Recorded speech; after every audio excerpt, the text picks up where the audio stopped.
Bismillah. Assalamualaikum warahmatullahi wabarakatuh.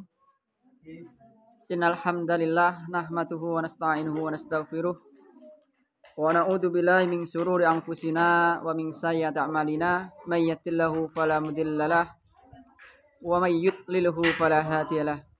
Asyhadu an la ilaha illallah wahdahu la syarikalah wa asyhadu anna Muhammadan abduhu wa rasuluh. Kali ini kami ajak sambil melihat kegiatan anak-anak kami berbuka puasa di hari yang ke-7. Kami ingin mengkisahkan, menyampaikan satu kisah di dalam Al-Quran, satu kisah orang yang mulia yang tertuang di dalam Al-Quran, yaitu tentang Luqman Al-Hakim. Luqman Al-Hakim adalah seorang laki-laki yang bijaksana, yakni orang yang diberikan hikmah dan kebijaksanaan oleh Allah. Karenanya ia terkenal dengan nama dan julukan Luqman Al-Hakim. Menurut satu pendapat, ia adalah seorang nabi. Pendapat yang lain menyatakan ia seorang wali yang soleh. Dan pendapat yang kedua ini lebih kuat. Nah, di sini kami ingin mengulang kembali, mengingatkan kembali satu kisah nasihat Luqman Al-Hakim kepada putranya, di mana diceritakan dalam Al-Quran.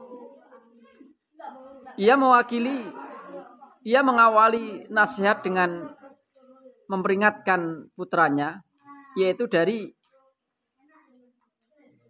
syirik, yaitu menyembah selain Allah. Jadi beliaunya itu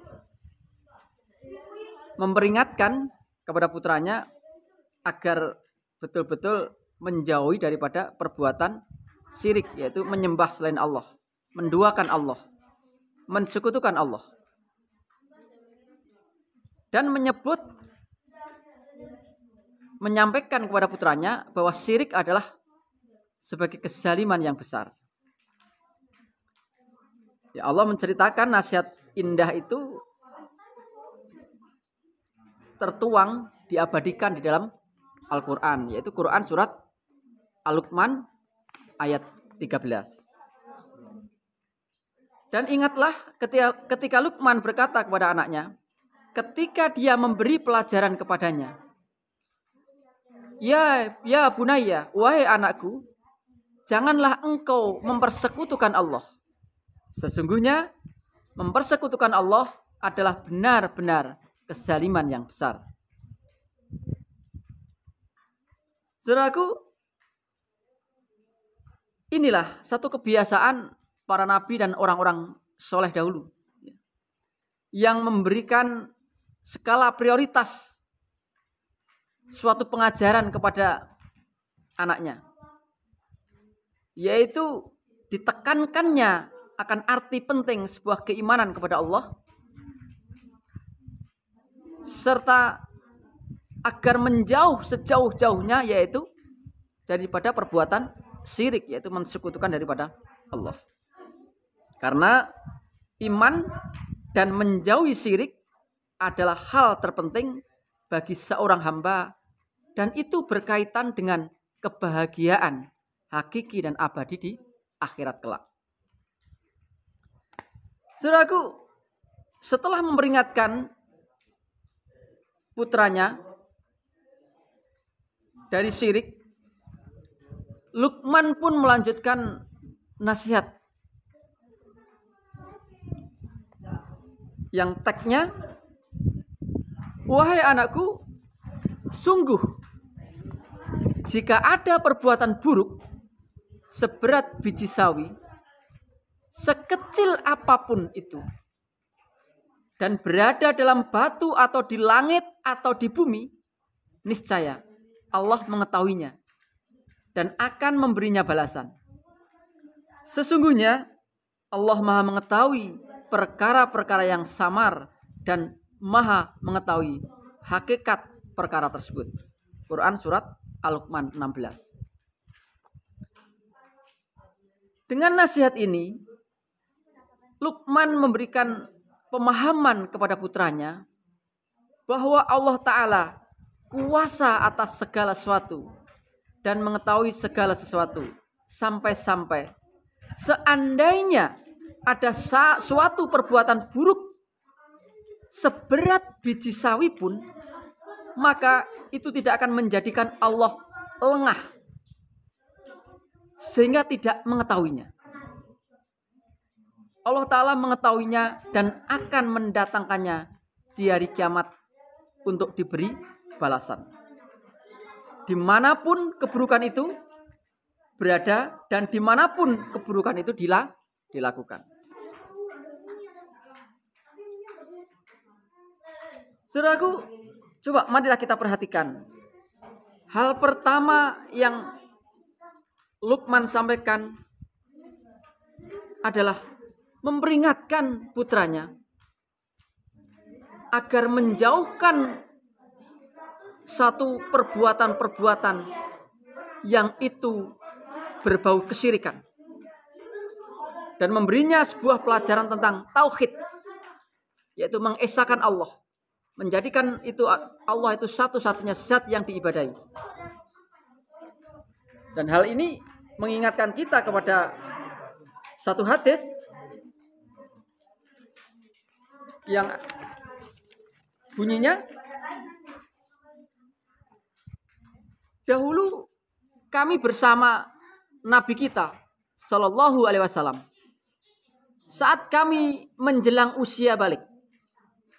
Kami pun belajar tentang iman sebelum kami belajar Al-Quran.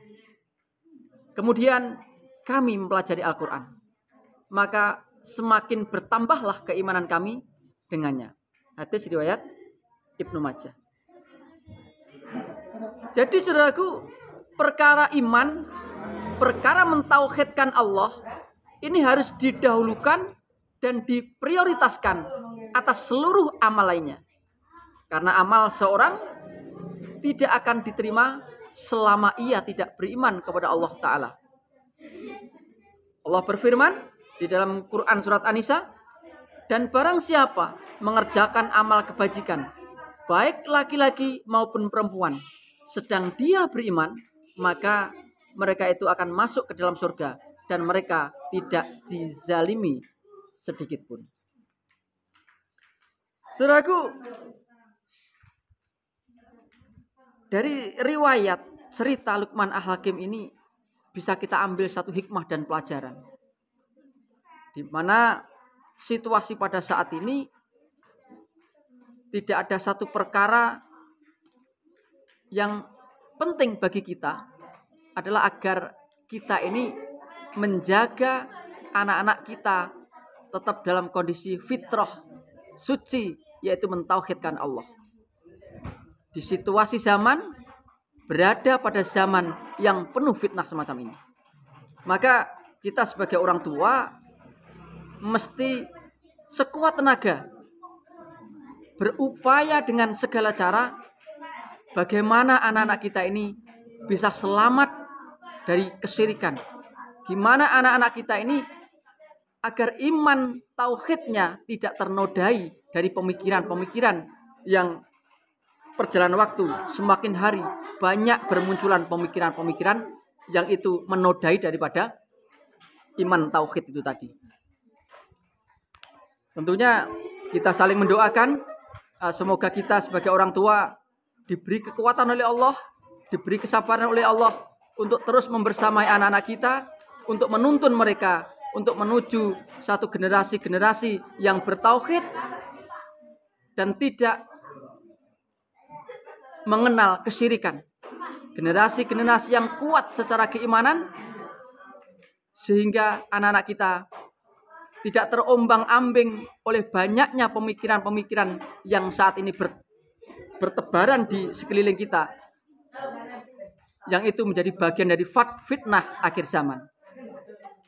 Salam semangat, salam persaudaraan.